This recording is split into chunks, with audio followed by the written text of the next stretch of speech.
साये की दुनिया में तुम्हारा स्वागत है, जहां अंधेरा सिर्फ अंधेरा नहीं बल्कि एक छुपा हुआ डर है, जहां हर परछाई के पीछे छुपा हो सकता है एक अनदेखा भूत, जहां कहानियां सिर्फ कहानियां नहीं बल्कि किसी की सच्चाई हो सकती है। तो अगर तुम हिम्मत रखते हो तो आओ परछाइयों के बीच छुपे भयानक राज जान लें। साल 1977 इंग्लैंड का एक छोटा सा इलाका एनफील्ड, जो दिखने में तो एक आम रिहायशी कॉलोनी जैसा था, लेकिन वहां एक ऐसा घर था जो कुछ महीनों बाद दुनिया की सबसे रहस्यमयी जगहों में से एक बन गया। Green street. ये वो घर था जहां पेगी हॉजसन अपने 4 बच्चों के साथ रहती थी। पेगी अकेली मां थी जिसने बड़ी मुश्किल से अपने बच्चों को पाल पोस कर बड़ा किया था। उनके 4 बच्चे मार्गरेट, जेनेट, जॉनी और बिली अपनी जिंदगी में मस्त थे, स्कूल जाते, खेलते, शरारतें करते, लेकिन उन्हें नहीं पता था कि कुछ ही दिनों में उनका सामान्य जीवन एक भयानक और डरावनी कहानी में बदलने वाला था।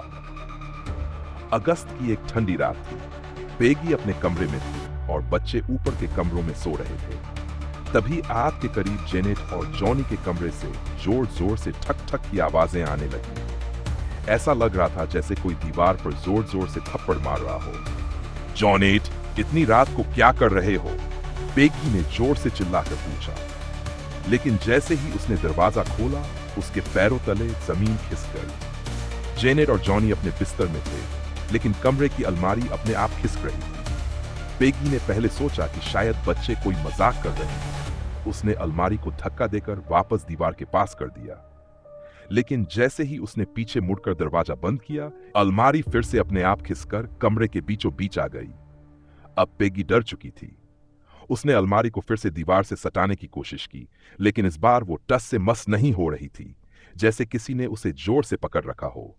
तभी दरवाजा जोर से बंद हो गया और कमरे में अजीब सी ठंडक फैल गई। वो पूरी रात कोई नहीं सो पाया। अगले कुछ दिनों में हर रात घर में कुछ न कुछ डरावना होने लगा। कमरे की दीवारों से खरोंचने की आवाजें आने लगीं, खिलौने खुद ब खुद चलने लगे। रात के समय किसी के जोर जोर से सांस लेने की आवाजें आने लगीं। पेगी अब पूरी तरह घबरा चुकी थी। उसने पड़ोसियों को बुलाया, लेकिन जब वे लोग आए तब तक सब शांत था। लेकिन तभी अचानक टेबल पर रखा एक भारी लकड़ी का दराज खुद ब खुद हवा में उठा और जमीन पर गिर गया। अब पड़ोसियों को भी लगने लगा कि इस घर में कुछ तो गड़बड़ है।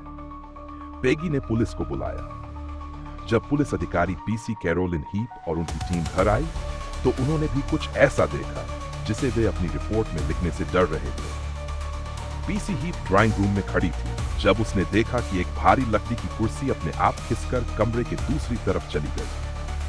ये कैसे हुआ? पुलिस अफसरों के चेहरे का रंग उड़ चुका था। पुलिस ने रिपोर्ट दर्ज की, लेकिन उनके पास कोई जवाब नहीं था। इस घर में कुछ अजीब हो रहा है, लेकिन हमारे पास इसका कोई वैज्ञानिक कारण नहीं है। यही उनका आखिरी बयान था। अब यह मामला इतना बिगड़ चुका था कि इसे पैरानॉर्मल एक्सपर्ट्स को सौंपा गया। एड और लोरेन वॉरेन, वही प्रसिद्ध पैरानॉर्मल एक्सपर्ट्स जिन्होंने अमिटीविल हॉरर जैसे मामलों की जांच की थी, वे खुद इस केस में आए। जांच शुरू हुई।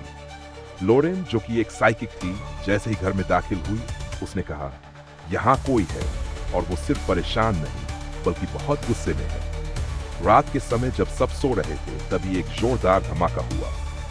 सब दौड़ते हुए जेनेट के कमरे में पहुंचे, और जो उन्होंने देखा उसने सबका खून जमा दिया। जेनेट अपने बिस्तर से हवा में तैर रही थी। उसके शरीर को कोई अदृश्य ताकत ऊपर उठा रही थी और वो बिस्तर से करीब फीट पर थी। उसे नीचे उतारो, पेगी चिल्लाई, लेकिन कोई कुछ कर नहीं सका।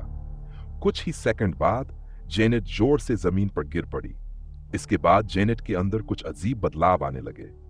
उसने अचानक एक बूढ़े आदमी की आवाज में बोलना शुरू कर दिया, मेरा नाम बिल विल्किंस है, ये मेरा घर था, जाओ यहां से।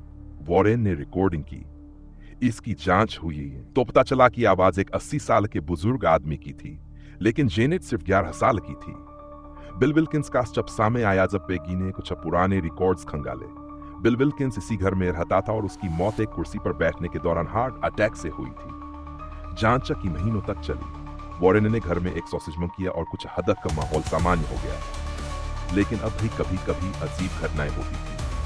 आखिरकार 1979 में जिसमें पेगी हॉजसन और उनके बच्चे उस घर को छोड़कर चले गए। कुछ सालों बाद पेगी की इसी घर में रहस्यमयी तरीके से मौत हो गई। आज भी ग्रीन स्ट्रीट का वो घर वहां खड़ा है, लेकिन कोई भी उसमें ज्यादा समय तक टिक नहीं पाता। कई लोग अब भी कहते हैं कि अगर रात में उस घर के पास जाओ तो दरवाजे पर कोई जोर जोर से थपथपाता है, और अगर तुमने जवाब दिया तो तुम्हें अंदर बुला लिया जाएगा। क्या तुम अंदर आना चाहोगे? अगर आपको ये सच्ची घटना पसंद आई हो तो लाइक करें और सब्सक्राइब करना ना भूलें। आपका सपोर्ट हमें और बेहतरीन कंटेंट लाने की ताकत देता है।